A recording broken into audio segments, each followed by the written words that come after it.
Hey everyone, Kennedy Morgan here, and I'm the West Hollywood Medium. So I wanted to share with you the most common question that I'm asked, especially after reading, which is how did I first know that I was communicating with those who crossed over, or that I was a medium?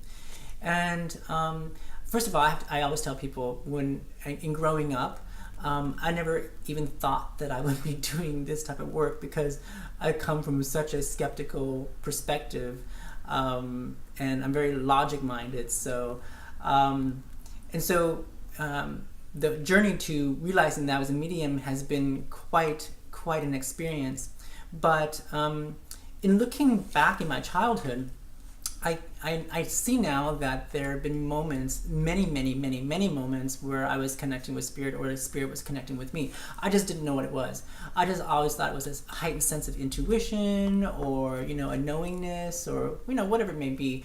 And I always thought that people had this, like everybody had this, because you share stories with your friends and your family about little coincidences that happened to you, or how you just knew to stop before at a four-way intersection just right before a car passes or runs the red light or something like that. Because of this, I just thought that it was a normal thing. Like everybody had this, everybody has intuition, which I do believe. I just kind of shrugged it off. It wasn't until maybe my 30s when I was going through some issues, and I went to a hypnotherapist to kind of sort of help me work through those issues in my life in a much more faster way, I guess. I was trying to live for the easy way out. And in that hypnotherapy session, I felt like there's this energy that was there with me. I didn't know what it was at the time, because I just thought, maybe this is part of the session, or this is part of the journey in going under and being hypnotized. I don't know. So I didn't really put much weight on it, and I never really told the hypnotherapist about it. It wasn't until I went to lunch that day with my partner, and we were ordering our food, and all of a sudden I had this image in my mind of the tragic death of this girl, and I thought, that's weird, where did this come from? So I just shrugged it aside, because you know how sometimes we have weird thoughts that we just kind of shrug aside. But it came back, and then I shrugged it out again, and then it came back, and every time it came back even stronger, and the vision was much more clear. And I thought, oh my gosh, what's happening? I started to panic and get anxiety, because I was like, did something happen in the hypnotherapy session? Because I've never had this before. I even went to the point of thinking maybe I was possessed, or someone possessed my mind, and it really freaked me out, to the point where I went to a therapist because I thought I was going crazy. And the therapist ended up diagnosing me with something that's called morbid obsessive thoughts, where you have these morbid thoughts over and over and over and over again in your head. And the morbid obsessive thoughts is a sign of a deep depression. But then I thought to myself, but I'm not depressed. I'm not depressed. There's nothing to be depressed about. I just wanted to work through some issues that I had in my life.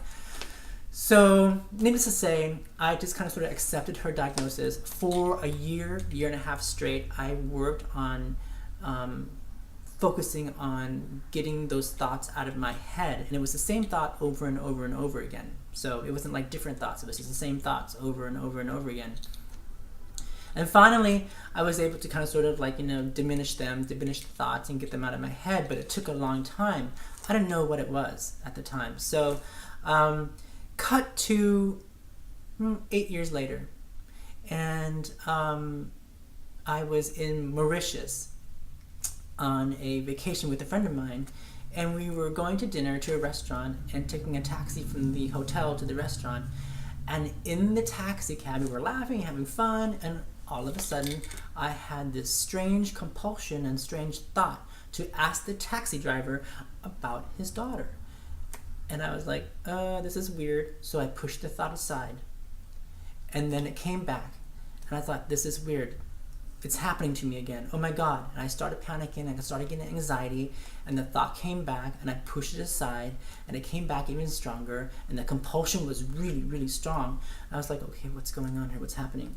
So finally, I just gave in, and I just asked the taxi driver about his daughter. I said, I know this sounds really weird, but you have a daughter who's 2 years old. And the minute he said yes, all this information started coming through. It was very, very fast. And he validated all the information that was coming through. Luckily, we got to the restaurant. I apologized for being intrusive, gave him his fare, and then closed the door and left. And was complete in shock. It was complete and total shock. Like, I didn't know what was happening. I'm pretty sure my friend thought, what the heck is going on? So from that point on, I knew that something was happening to me. Like, this was a weird moment, and that set me on the journey to figuring out, like, what happened to me, why, and what's going on. I came back from that vacation. It was almost like the floodgate had opened. And everywhere I went, I sensed and saw and knew that spirit was around. And I began to read books. I went and watched a lot of YouTube videos. I watched people like Teresa Caputo, John Edwards, Lisa Williams, all the top celebrity mediums. And in learning about their story, I realized that there was a lot of similarities with the things that I was receiving.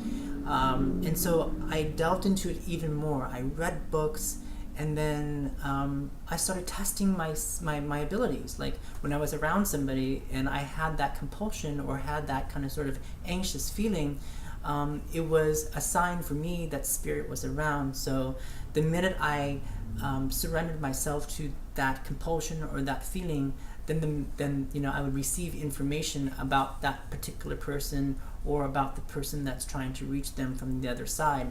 And so I tested it out. And sure enough, the things that were coming out and the things that were being told to me or delivered to me made sense to the other person, and I was able to validate information. And I did it so much that I realized that this is not a coincidence.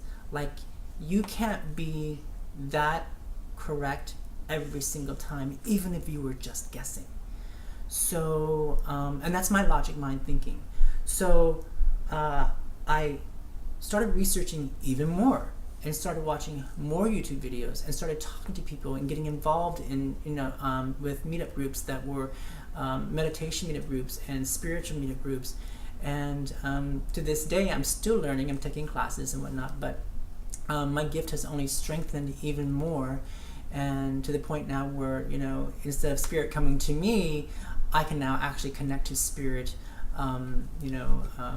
not necessarily on demand, but if there's someone who's coming to me to look for healing or comfort or guidance because their loved one has passed, then I'm able to connect to the loved one. So, this work is amazing, and I wouldn't do it if it wasn't healing for the person that I'm reading, if it didn't bring comfort or guidance or some level of feeling better about themselves or better about their lives. That's why I do this, because I always tell people that's my high, because after you connect with spirit, there is such an incredible high that you go for the rest of your day on cloud 9, basically. So that's how I knew I was a medium and my journey in that process. I'd like to hear some of your stories too, so comment below and share your stories. And if you're thinking you're a psychic or a medium, share your story as well, and situations that happened to you, weird and paranormal situations that happened. And be sure to like my page and subscribe. Take good care. Bye, guys.